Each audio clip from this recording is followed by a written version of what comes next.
to get in on certain enemies with low damage per hit easier, such as Berserkori, and get past some LD and piercing enemies like Dolphina, Pigeon, and other wave enemies.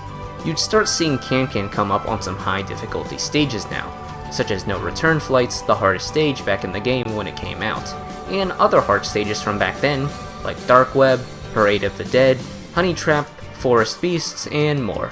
Now one of the best non-Uber gacha cats at the time, Can had become meta. Of course, he still had the weakness of being juggled by high damage rapid attacks and still having low range, but the raw damage output of the unit and its cost efficiency made it usually worth using. Compared to another strong unit during that era, Maglev Cat, Can would have a higher damage and usually hit more than once, while Maglev would tend to hit a single time and then die to enemies. Can also had a faster recharge and slightly lower cost, giving it an edge on efficiency as well. Of course, Maglev still had its own strong points that Can couldn't replicate, as it had high speed and instant attacks, meaning it was able to hit almost any enemy in the game. Maglev also had the double bounty ability, giving you double an enemy's drop cash upon killing them.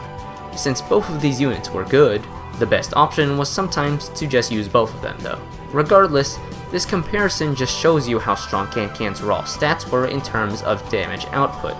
Similar to how he was in Hip Hop Cat, Can had always been a unit that prides itself on damage to cost efficiency, and this true form only amplified it more to the point where he became meta. Can continued to be a strong unit going into updates 6.0 and 7.0, being great into Starred Aliens with his warp immunity, and just an overall great low-range attacker into a lot of late-game stages at the time. If Can's story ended here, it would have still been great, but luckily for him, some major changes to the game were about to happen. In Update 8.0, talents were added to the game, which allowed you to spend NP to give certain true form units new abilities and stat buffs. While this helped a lot of other units gain new niches and usages, perhaps one of the original set of talents from its launch could arguably be the best set of talents to this day. Can's talents give him 5 different buffs. First, Can received the double bounty ability, which allowed him to double enemy cash drops if he landed the killing blow on them. Can also received an additional target trait of Alien, allowing him to use his strong slowing ability on them as well.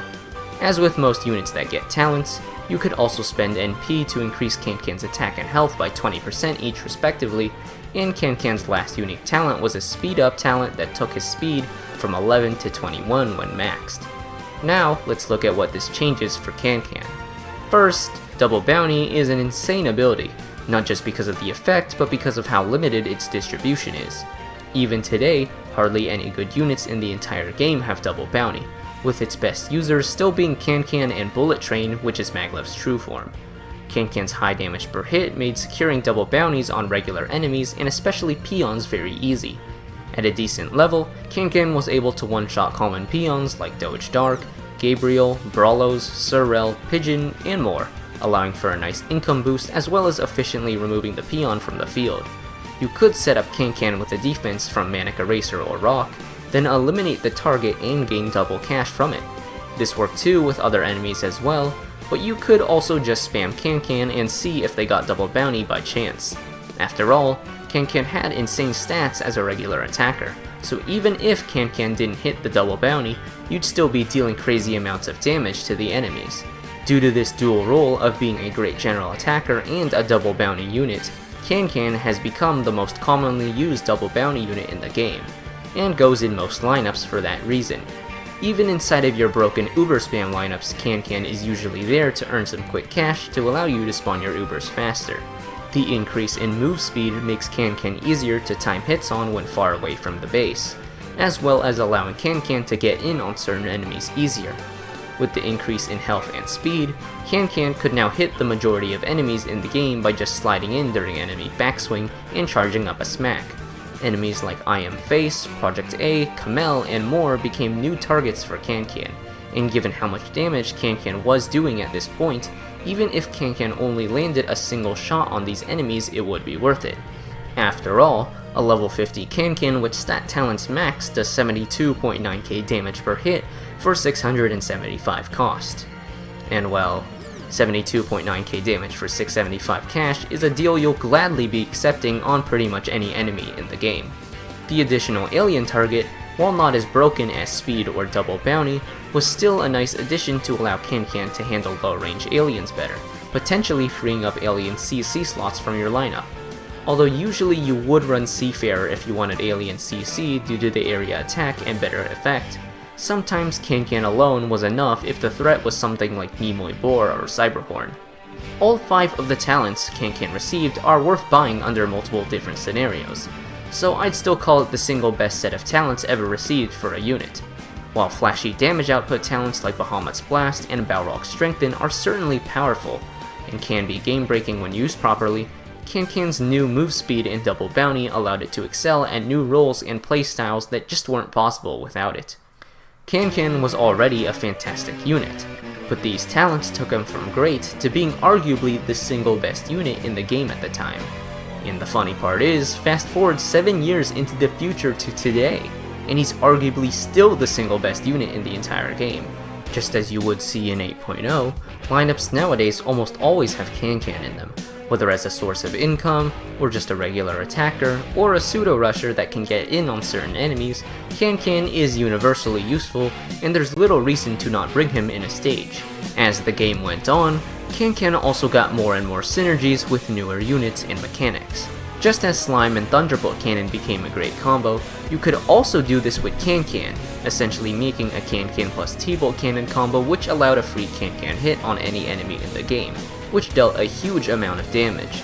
Time it even better, and you can get a free Slime and Can-Can hit from the same Thunderbolt.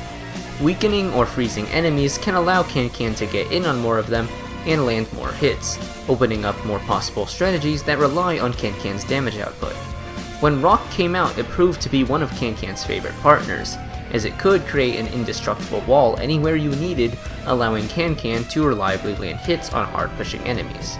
Regular talent orbs, while not too big of a deal, improved thresholds for Can-Can's one-shots, like allowing Can-Can to instantly kill buffed Gabriels.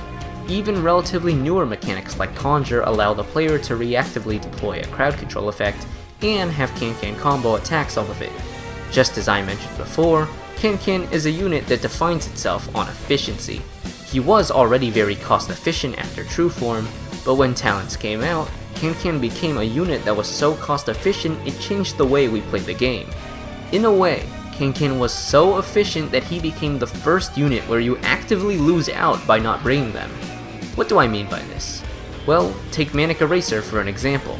He's an incredible meat shield, but if you don't bring him, there's alternatives that may be better on what enemies are in the stage, like Ramen for Angel stages, Cone for Aku and Relic stages, as well as Rock, Little Eraser, and other meat shields just depending on the enemies in the stage.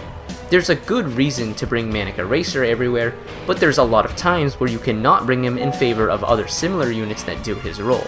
The same goes for strong damage, like Pizza Cat or Awakened Bahamut Cat.